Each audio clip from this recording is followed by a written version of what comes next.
Hello, and welcome to Business Talks. I'm your host, Lana Smith, and I am excited for you to meet my friend, Erin Peterson. Erin is a digital strategist with Guild Creative, and is amazing. Like, we just brought her on with Wishing Star, and what this woman has done with our social media campaigns is unbelievable. So I'm excited for you to meet her today and to get to know her more. And she has some very interesting ideas about social media. She comes from a different angle from other digital strategists that I've worked with, and I love your approach. I absolutely love it. So I'm excited for you to get to know her today. So Erin, thank you for being on Business Talks today. Well, thank you for having me. Yes. So let me know. Guild Creative. Mm-hmm. How long have you when did you start Guild Creative?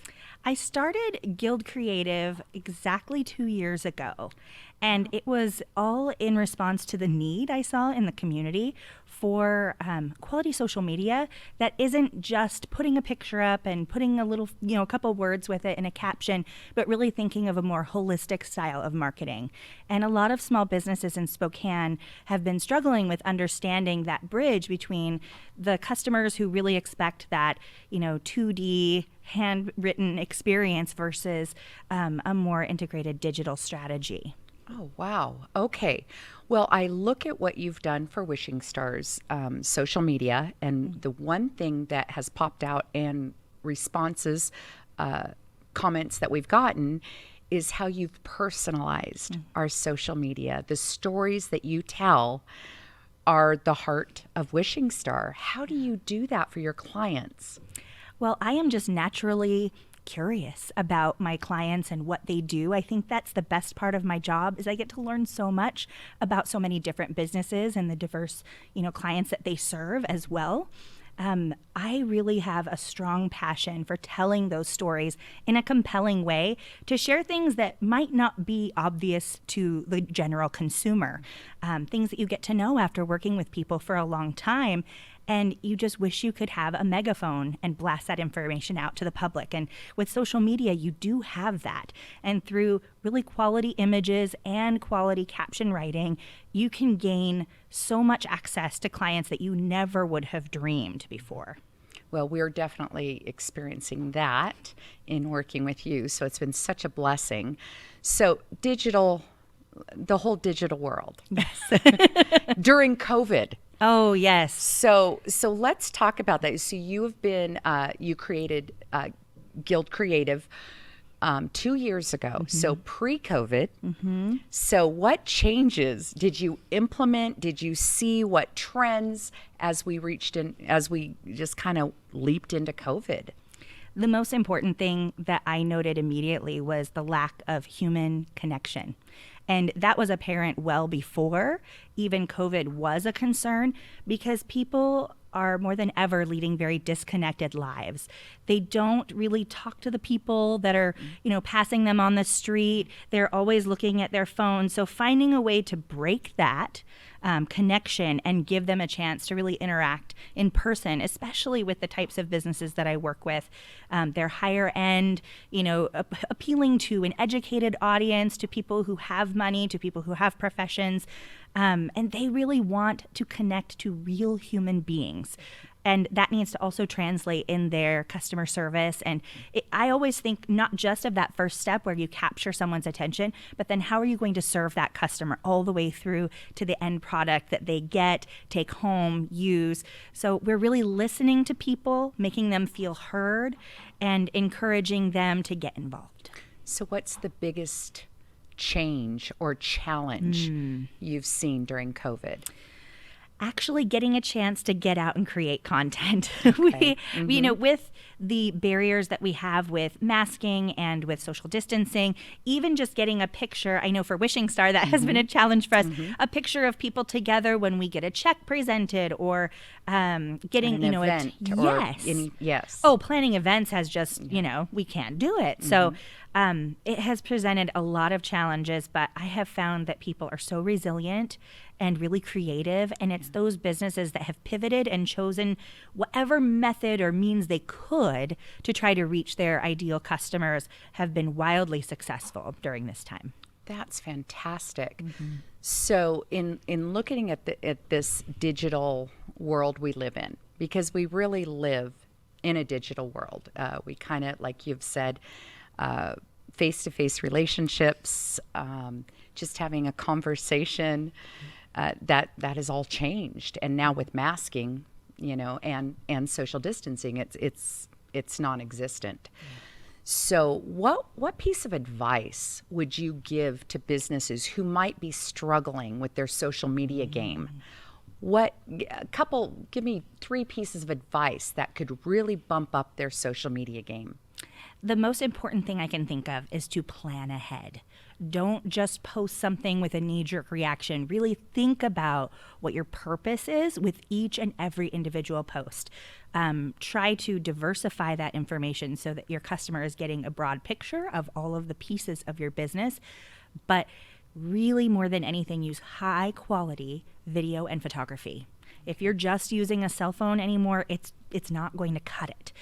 You can use it in a pinch, but if you want to elevate your brand and really represent yourself beautifully, you need to employ a professional photographer or get to know a DSLR camera really well. And the last thing that I would highly encourage is utilizing video in creative ways.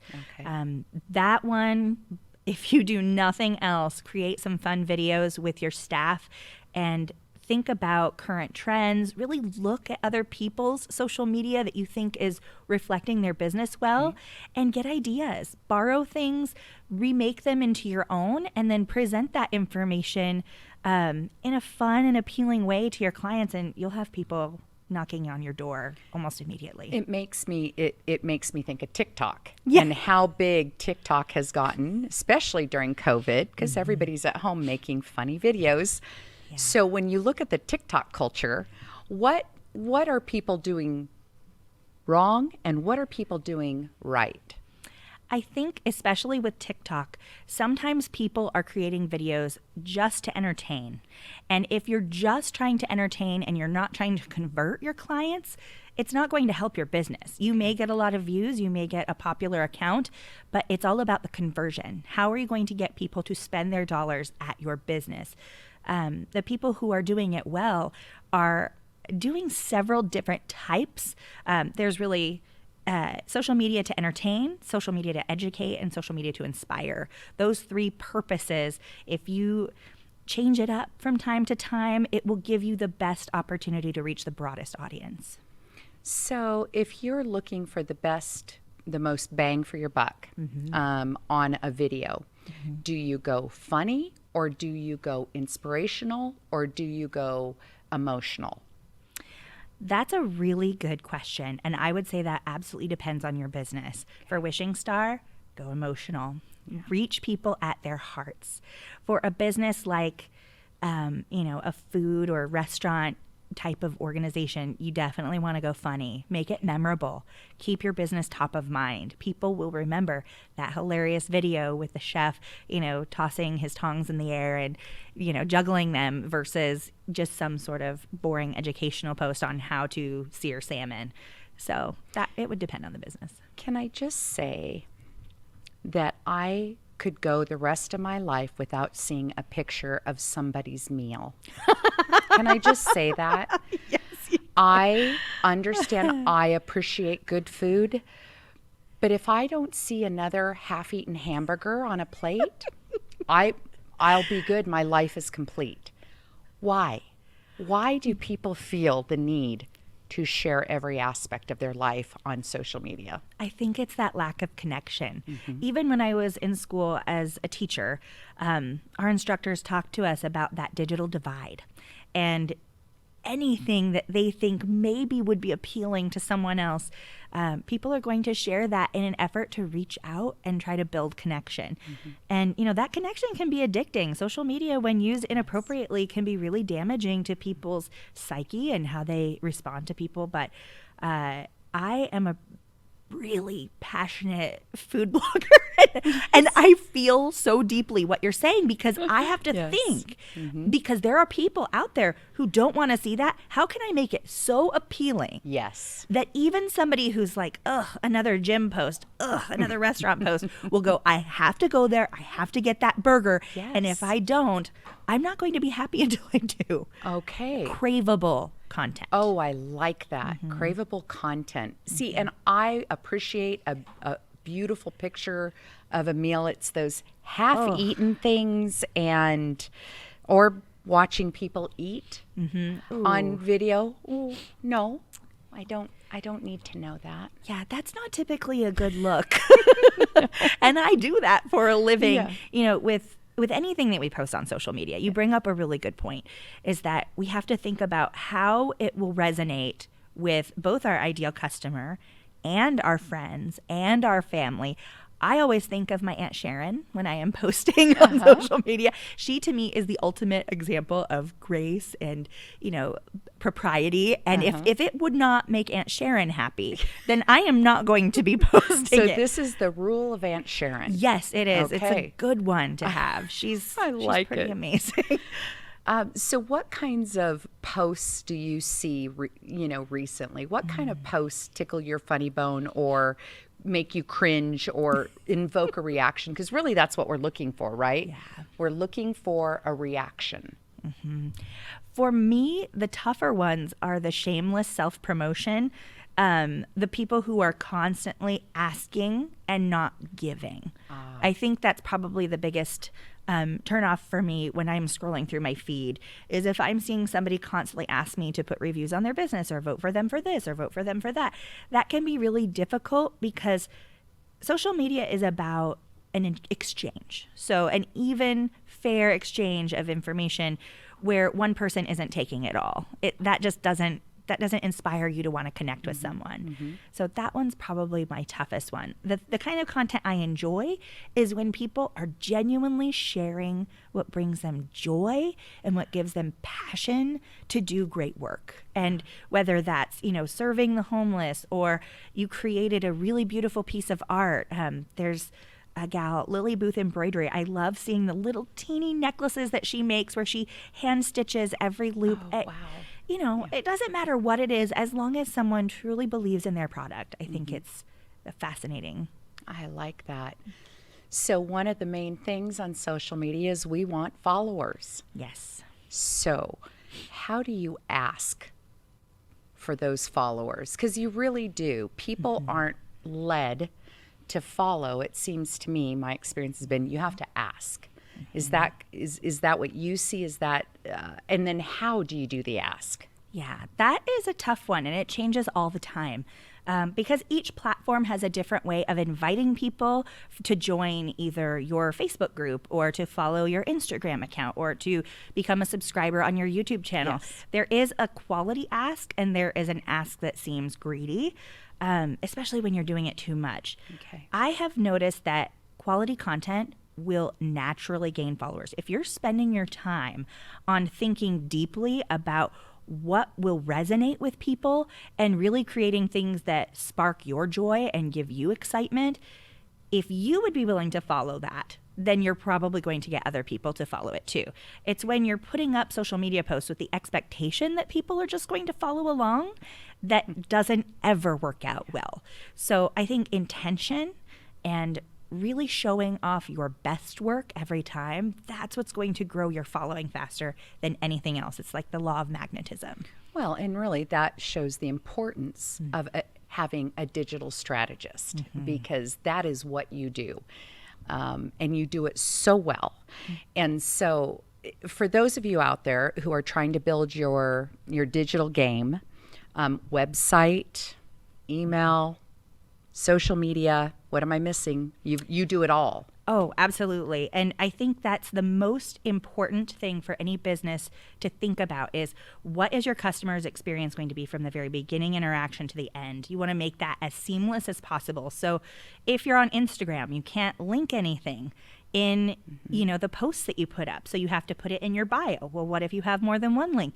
Then you need a mini Instagram website, and that needs to take you to a platform that's easy to check out, preferably with multiple options for payment. I mean, it goes so deep, but ultimately, if you take all of that away, you really need to think about how you are interacting with your customers, digitally and in person, to make that experience feel personal. You want them to be connected to you, your story, and what you're about more than anything else. Yeah. It's networking, old-fashioned networking, still is very important in building your digital following.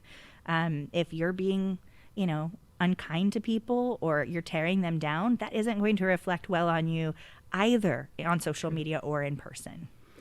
And as we know, and we've seen in the news, social media follows you everywhere. Yes. You can't get away from it. Even deleted posts return.